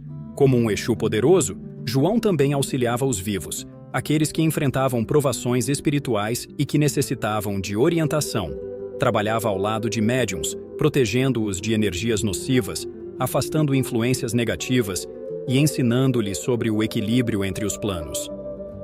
Seu nome passou a ser reverenciado nos terreiros, e sua história, antes apagada pelo medo e pela injustiça, tornou-se um símbolo de resistência e sabedoria. Assim, João seguiu seu novo caminho, não como o curandeiro da vila, nem como o sacerdote do império, mas como algo muito maior, um guardião das almas, um juiz dos caminhos entre a vida e a morte. Seu espírito nunca se apagou, e sua missão, agora eterna, ecoava nos corações daqueles que ainda precisavam dele. Seu nome é sussurrado nos terreiros, invocado nas noites de trabalho espiritual, e reverenciado por aqueles que compreendem a profundidade de sua missão. Exu João Caveira não é apenas uma entidade, ele é um símbolo de resistência, justiça e compaixão. Sua presença se faz sentir onde há dor e desamparo, onde almas clamam por luz e orientação. Ele caminha pelos cemitérios e encruzilhadas do destino, conduzindo aqueles que se perderam no limiar entre a vida e a morte. Sua voz ecoa nos hospitais espirituais, acalmando espíritos aflitos, libertando-os das correntes do passado e mostrando-lhes novos horizontes. Para os médiuns e trabalhadores da espiritualidade, é um mestre severo, mas justo, ensinando com rigor aqueles que buscam sabedoria, pois sabe que o conhecimento sem responsabilidade pode ser uma arma perigosa. Os que recorrem a ele sabem que encontrarão mais do que respostas. Encontrarão reflexão, encontrarão verdade, encontrarão a necessidade de encarar seus próprios erros e acertos. Pois Exu João Caveira não ilude, não engana, não oferece caminhos fáceis. Ele é a balança que pesa as ações, o espelho que reflete a essência do que somos. Ainda hoje, sua história ressoa como um lembrete poderoso. O verdadeiro poder não está na riqueza ou no status, mas na coragem de lutar pelo que é certo. Ele, que desafiou um império, que sofreu na carne e na alma a injustiça dos homens, renasceu como um espírito de força inabalável. E assim segue sua jornada, auxiliando aqueles que, assim como ele um dia esteve, buscam um novo começo. No coração do Império Romano, por volta do ano 660 d.C., nasceu Décio Etrusco, fruto da linhagem de Ares de Etrusco, um dos mais temidos e respeitados capitães da Guarda Real Romana. Desde o primeiro choro, seu destino parecia selado não por amor, mas por sangue e guerra. Seu nascimento foi celebrado entre os soldados como o surgimento de um herdeiro da força, da honra e da disciplina. Ares, rígido e severo, viu no filho um legado vivo que deveria ser moldado como ferro na forja das batalhas. Ainda nos primeiros anos de vida, seguindo a tradição militar que desprezava o afeto como fraqueza, Décio foi separado da mãe e enviado para a Companhia Romana, um campo de formação que mais parecia uma prisão de pedra e suor, onde as crianças eram tratadas como homens antes mesmo de compreenderem o que era ser criança. Décio cresceu sem conhecer a ternura de um colo, sem ouvir histórias antes de dormir ou receber conselhos maternos. Tudo o que aprendeu foi por meio da dor, da hierarquia e do aço. Ali, entre gritos de instrutores e o peso da espada, formou-se não apenas um guerreiro, mas um espírito endurecido. Seu desempenho nas lutas e sua astúcia natural chamaram a atenção dos superiores desde cedo, e aos poucos, foi se destacando entre os jovens soldados. Décio não apenas enfrentava, ele comandava, e era obedecido. Era como se a guerra estivesse em seu sangue, como se os ecos dos deuses antigos o guiassem nas batalhas. Sua ascensão foi meteórica, e, antes de completar a idade adulta, já havia conquistado o posto de capitão da Guarda Real Romana, ganhando respeito e temor até dos veteranos mais endurecidos. Durante uma missão em uma aldeia considerada pagã e clandestina, escondida nas florestas do norte, Décio liderou sua tropa em uma ofensiva implacável e silenciosa. Era noite quando cercaram as casas simples de madeira. Em poucas horas, as chamas consumiam o vilarejo, e os gritos se misturavam ao som metálico das espadas. A maioria dos habitantes foi morta sem piedade, acusados de traição ao império. Os poucos sobreviventes foram capturados, marcados como hereges e vendidos como escravos. Entre esses estava Margarete, uma jovem de olhos penetrantes, cuja postura altiva contrastava com o medo visível dos outros prisioneiros. Seu silêncio provocava curiosidade em Décio. Ela não chorava, não implorava, apenas o fitava como se soubesse algo que ele mesmo ignorava.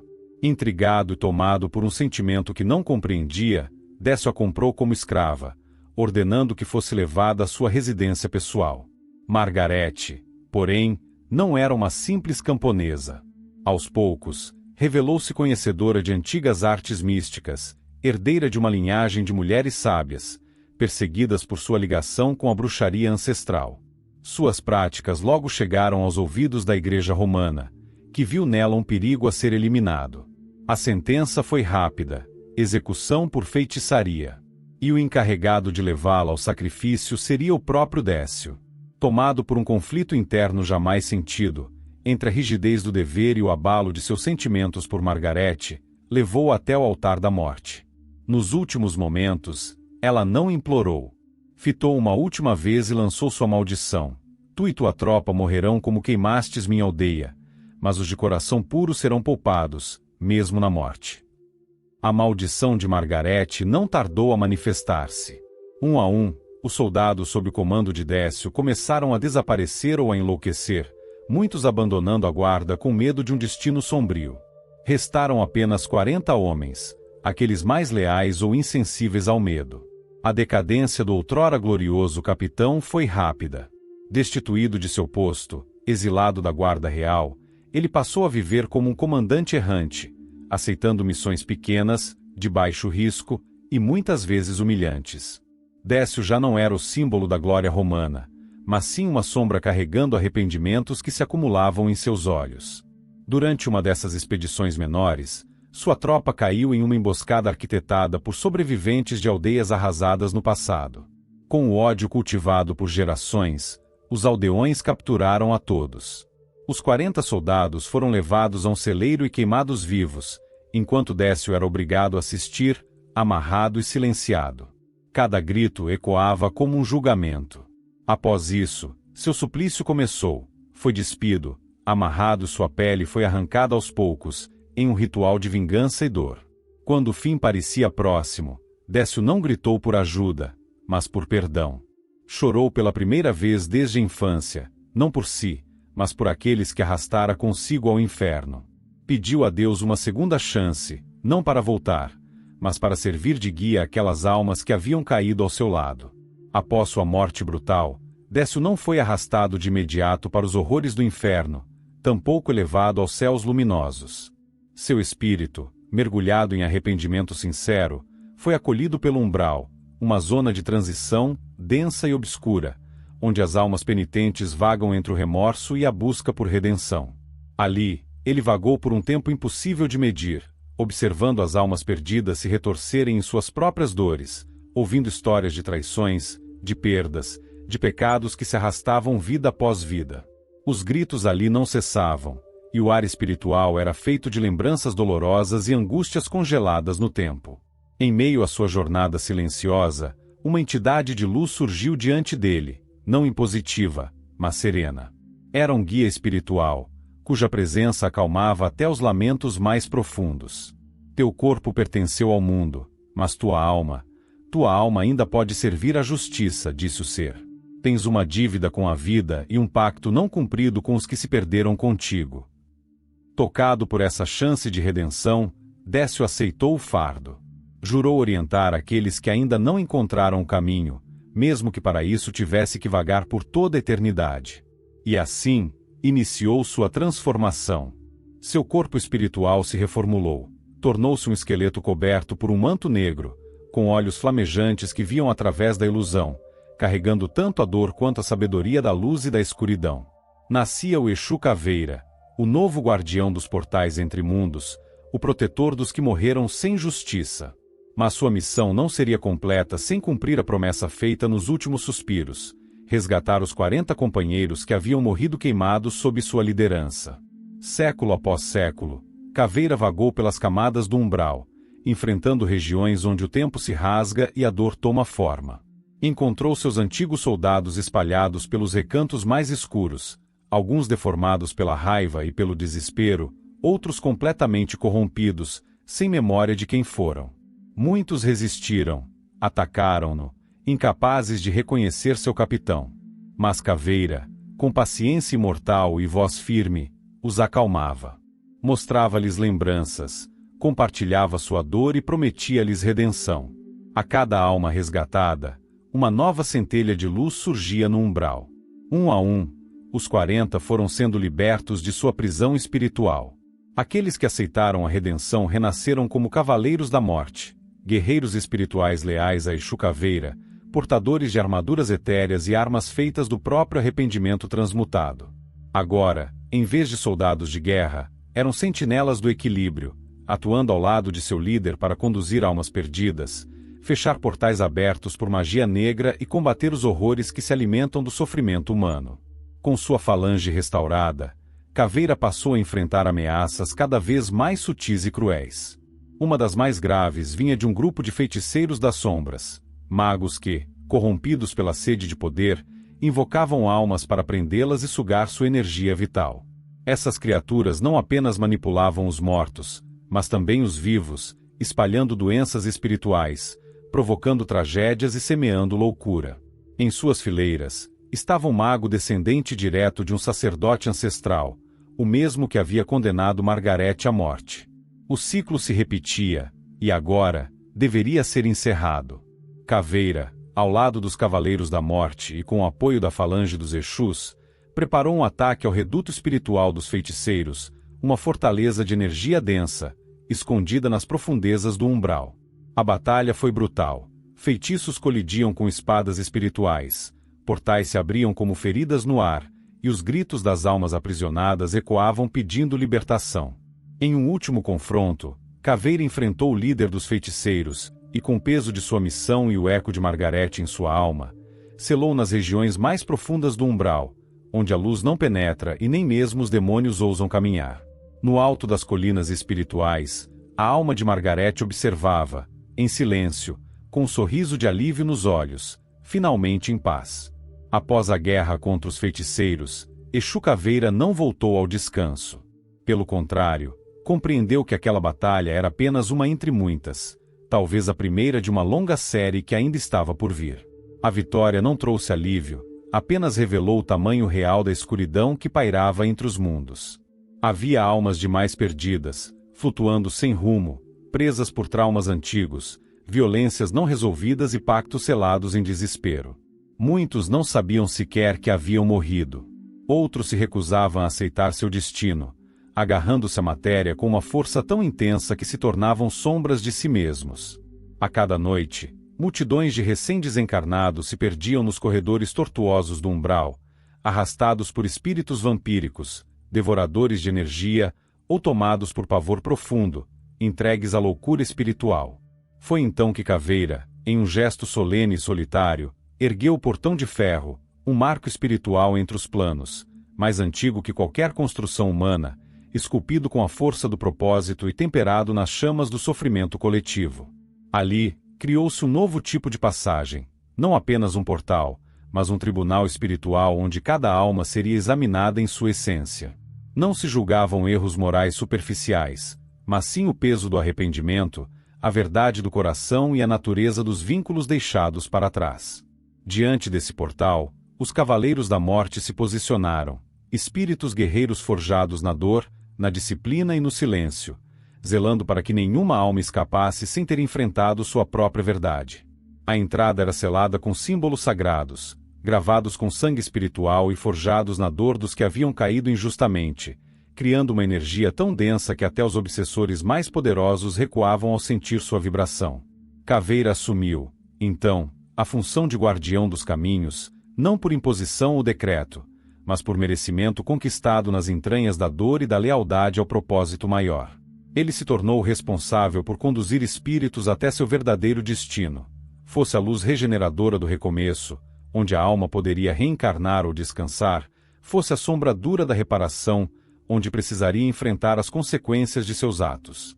Seu julgamento era implacável, mas nunca cruel, pesava com sabedoria, sem ódio. Para os inocentes, ele se tornava abrigo, escudo, misericórdia viva. Para os injustos, era muralha, espada e sentença. Muitos o temiam, mas aqueles que verdadeiramente o compreendiam sabiam que Exu Caveira era, acima de tudo, um servo do equilíbrio, um juiz que não buscava condenar, mas restaurar o fluxo natural das almas. Ele caminhava lado a lado com os espíritos pelas vielas da morte, corredores onde memórias se repetiam como ecos, onde dores eram sentidas como feridas abertas. Carregava nos braços aqueles que já não conseguiam andar, oferecendo força e presença. Enfrentava, com olhar sereno, os que bloqueavam a passagem de outros, fossem magos negros, entidades aprisionadoras ou criações mentais das próprias vítimas. Para Caveira, nenhum grito era ignorado. Nenhuma dor era pequena demais. Nenhuma alma era irrelevante. Seu compromisso era com o todo, com a justiça espiritual que não falha, que não esquece e que, nas mãos dele, nunca tardava. Conforme o tempo espiritual avançava, Caveira entendeu que seu papel não era solitário, e jamais deveria ser. A vastidão das demandas espirituais era grande demais para um único guardião carregar nos ombros. A travessia entre os mundos era repleta de perigos, labirintos e decisões que exigiam mais do que força, exigiam sabedoria coletiva. Foi então que ele passou a perceber os passos de outros Exus ao seu redor, cada um carregando uma parcela desse fardo ancestral. Exu Veludo, com seus conselhos estratégicos, era como um general das sombras, sempre analisando o que poucos conseguiam enxergar. Tranca-ruas, com sua firmeza, dominava os caminhos como quem domina as batidas do próprio coração do mundo. Sabia quando abrir, quando fechar e quando forçar a travessia. Até mesmo o silencioso e enigmático Exu do Lodo, esquecido por muitos, desempenhava um papel crucial, resgatando almas tão afundadas no ódio, na culpa ou na degradação, que ninguém mais ousava tocá-las. Reconhecendo a importância vital dessa aliança, Caveira decidiu agir. Convocou, através dos ventos da madrugada e dos portais vibracionais, uma assembleia ancestral, como não se via desde tempos remotos. Em silêncio e reverência, os principais guardiões dos reinos da morte, das encruzilhadas e da justiça foram chamados, e atenderam. O que se formou ali não foi um simples encontro espiritual, mas o nascimento de uma irmandade poderosa, o Conselho dos Ossos. No centro desse conselho, Caveira tornou-se uma espécie de mediador supremo, não por ambição, mas por reconhecimento.